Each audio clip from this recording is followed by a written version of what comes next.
അള്ളാഹു എല്ലാവർക്കും പുറത്തു കൊടുക്കുന്ന രാജാവാണ്. അവരോട് പറയേണ്ട രൂപത്തിൽ പറഞ്ഞാൽ അള്ളാഹു പുറത്തു തരും. ഒരു ദിവസം ഉമർ ഇബ്നുൽ ഖത്താബ് റളിയല്ലാഹു അൻഹു ഒരു വഴിയിലൂടെ അങ്ങനെ വരികയാണ്. ഉമർ തങ്ങൾക്ക് എല്ലാവർക്കും പേടിയാണല്ലോ ഉമർ തങ്ങളെ.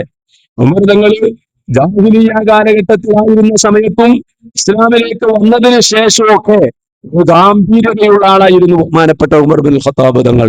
ഇസ്ലാമിലേക്ക് വരുന്നതിന് മുമ്പ് പല ആക്രമണങ്ങളിലും ഉമർ ബിൻ ഖത്താബ് റളിയല്ലാഹു അൻഹു ഉണ്ടായിട്ടുണ്ട്.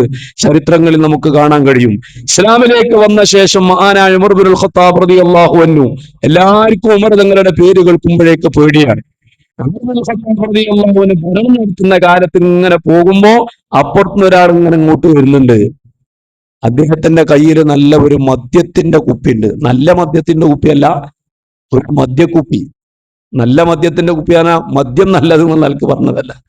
ആ മദ്യത്തിന്റെ കുപ്പി കയ്യിലും പിടിച്ച് ഇങ്ങനെ വരികയാണ്. ഉമർ തങ്ങളെ ദൂരത്തുനിന്ന് കണ്ടപ്പോ മൂപ്പരാകെ പേടിച്ചു. ഇത് ഉമർ തങ്ങൾ കണ്ടാൽ ചോദിക്കും, ചോദിച്ചാൽ എന്റെ ഈ മദ്യക്കുപ്പി കണ്ടാൽ ചിലപ്പോ പണിഷ്മെന്റ് എടുക്കും. അള്ളാഹുവിനു അടുത്തെത്തുന്നതിന് മുമ്പ് ഈ മനുഷ്യൻ ഇത് അരയിലേക്ക് അങ്ങോട്ട് തിരികെ വെച്ചു, ഈ മദ്യത്തിന്റെ കുപ്പി. പക്ഷെ ഉമർ ബിൻ ഖത്താബ് റളിയല്ലാഹു അൻഹു അടുത്തെത്തിയപ്പോ മൂപ്പൻ അരങ്ങനെ പൊന്തി നിൽക്കുക. നമ്മൾ ആ പഴയ കാലത്തെ കട്ട ടോർച്ചൊക്കെ ഇങ്ങനെ തിരികെ വെക്കുമല്ലോ അരയില്, അപ്പൊ ഇവിടെ അങ്ങനെ ഒരു പൊന്തലുണ്ടാവും. എന്ന പോലെ മൂപ്പൻ മദ്യക്കുപ്പി ഇങ്ങനെ പൊന്തി നിൽക്കുകയാണ്. ഉമർ തങ്ങൾ ചോദിച്ചു, അയ്യോ അശാബ്, ചെറുപ്പക്കാരൻ അരയിൽ ഇങ്ങനെ പൊങ്ങി നിൽക്കുന്നത്. ഈ മനുഷ്യനാകെ ബേജാറായി. എന്താ പറയാ? മദ്യം എന്ന് പറഞ്ഞാൽ ഉമർ തങ്ങളാണ് ആള്. ചിലപ്പോ വാള് കൊണ്ട് കിട്ടും വെട്ട്. എന്ത് പ്രതികരിക്കും?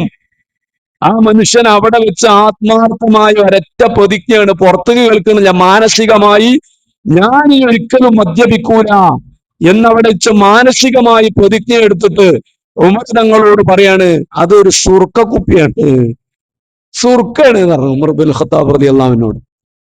എന്നാ അതിങ്ങോട്ട് എടുക്കുന്ന ഉമർ ബിൻ ഖത്താബ് റളിയല്ലാഹു അൻഹു എടുക്കാൻ ആവശ്യപ്പെട്ടു. ഈ മനുഷ്യൻ അതങ്ങ് എടുത്തു കൊടുത്തു. ഉമർ തങ്ങൾ പരിശോധിച്ചപ്പോ 1 നമ്പർ ശുദ്ധിയുള്ള സുർക്കയാണ്. ഈ മനുഷ്യൻ അരയിൽ വെച്ചപ്പോ മദ്യമാണ്. ആത്മാർത്ഥമായ റബ്ബിനോട് പറഞ്ഞപ്പോ അല്ലാഹു സുബ്ഹാനഹു വ തആല തൗബ കേട്ടു.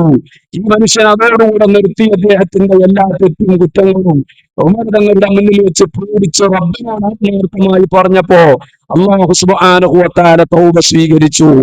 ആത്മാർത്ഥത വേണം. അള്ളാഹുവിനോട് ആത്മാർത്ഥമായി പറഞ്ഞാല് അള്ളാഹു പൊറുക്കാത്ത തെറ്റുകളില്ല.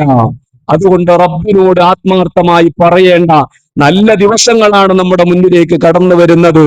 അല്ലാഹു സുബ്ഹാനഹു വ തആല തൗഫീഖ് നൽകട്ടെ. തൗബ ചെയ്യുമ്പോ ആത്മാർത്ഥതയോടുകൂടെ ആകണം. തെറ്റ് ചെയ്തതിന് ഏതായാലും തൗബ ചെയ്യാം. എന്നാ പിന്നെ തെറ്റൊക്കെ പുറത്താ പിന്നെ വീണ്ടും തുടങ്ങല്ല തെറ്റ്. ആ നിലക്കുള്ള ചിന്തയിലാകരുത്. അത് അള്ളാഹുവിനെ പറ്റിക്കലാണ്. അങ്ങനത്തെ തൗബയല്ല. ആത്മാർത്ഥമായിട്ട് തൗബ ചെയ്യണം. നല്ല ചിന്തയോടെ ആത്മാർത്ഥതയോടുകൂടെ തൗബ ചെയ്ത് അള്ളാഹുവിന്റെ പൊരുത്തം ആഗ്രഹിക്കണം. അള്ളാഹു നമുക്ക് തൗഫീഖ് നൽകുമാറാകട്ടെ.